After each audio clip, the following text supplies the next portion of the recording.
Hello friends, कशा आहात? स्वागत आहे तुमचं आपल्या मराठी यूट्यूब चॅनलमध्ये. सर्वांना कोजागरी पौर्णिमेच्या खूप खूप खूप शुभेच्छा. आज बघा मस्त ऊन पडले, पाऊस नाही आहे, तर म्हटलं चला थोडीशी दारात रांगोळी काढावी. नाहीतर पावसाच्या भीतीने रांगोळीच काढता येत नाही. थोडीशी काढावी म्हटलं. हे बघा छान वाटतंय जरा पाऊस नाही आहे तर. थोडीशी दारात रांगोळी काढली. सकाळची पूजा वगैरे आटपली सगळी माझी.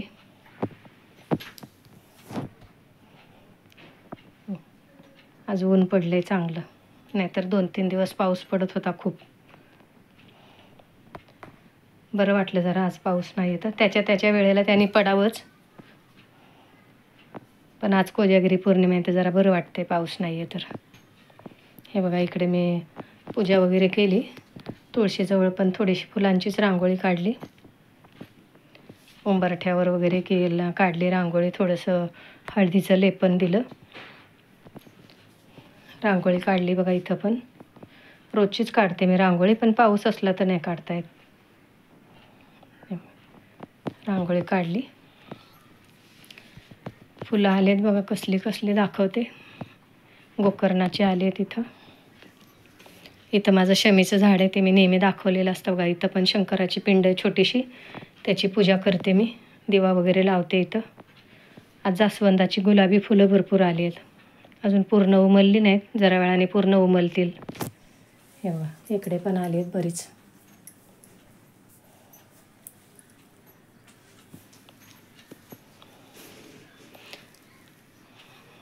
चला आता नाश्त्याला मला शिरा करायचा आहे. शिरा करायला घेते. रवा घेते बघा, बारीक रवा घेतला आहे मी. 1 वाटी आणि थोडा घेणार आहे. तूप घालते आधी.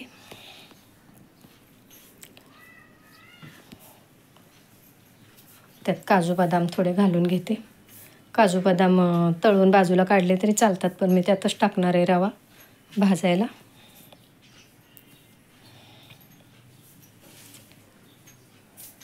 हे बघा रवा घातला 1 वाटी आणि अजून थोडासा घालणार आहे.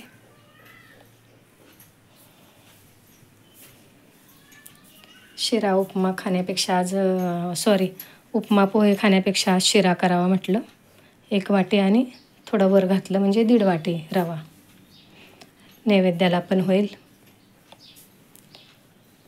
रवा चांगला भाजून घेते. दूध इकडं उकळायला ठेवले. केशर थोड्याशा दुधामध्ये घालून ठेवते. थोड्याशा दुधात घालून ठेवते, तोपर्यंत भिजेल ते.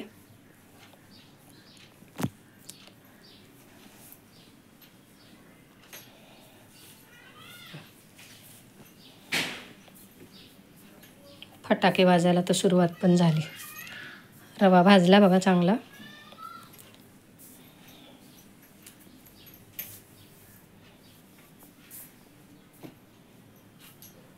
भाजून घेतला रवा. आता हे दूध घालते त्यात. मी उकळले दूध.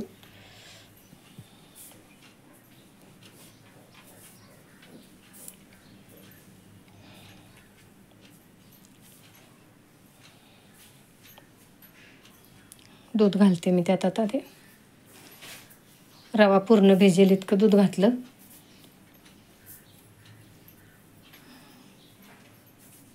चांगलं शिजवून घेते.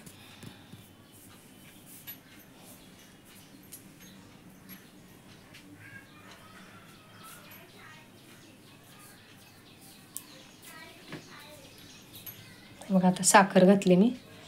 1 वाटी साखर घालते. आपण 1 वाटी आणि वर रवा घेतला आहे ना, तर 1 वाटी साखर घालते. बरोबरीने नाही घातली साखर, कमी घातली जरा.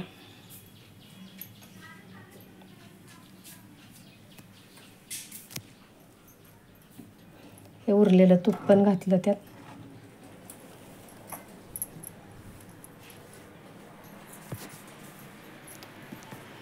चांगलं वाफवून घ्यायला पाहिजे.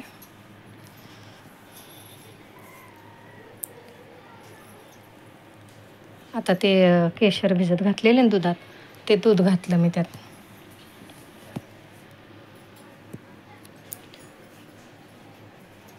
वेलचीची पावडर घातली अर्धा चमचा.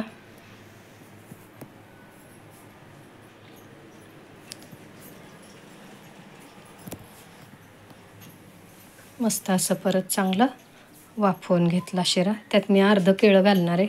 त्याने काय होतं, शिऱ्याला छान आपल्या सत्यनारायणाच्या प्रसादासारखी चव येते. अर्धच घालते.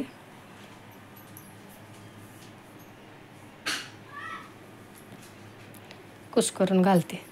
तुम्हाला असं कुस्करलेलं नसेल आवडत तर तुम्ही बारीक चिरून घाला सुरीने. मी हातानेच कुस्करून घातलं.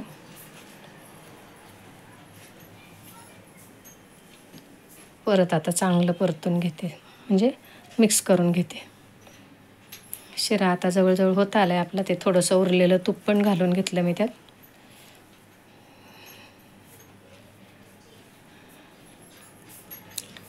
झाला शिरा आपला.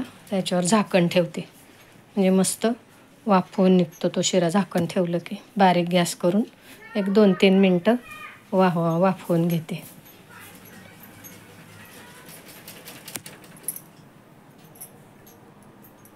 झाकण ठेवलं. हे बघा, झाला आपला शिरा मस्त असा. हे बघा, हलवून घेते परत एकदा. कसा वाटला तुम्हाला आजचा व्हिडिओ कमेंट करून सांगा. शिरा कसा वाटला? आवडलं तर लाईक करा, शेअर करा, सबस्क्राईब करा. हे बघा, हाताने दाबून मग बघते. छान मऊ झाला आहे मस्त. झालं 2 मिनटं परत झाकून ठेवला की झालं.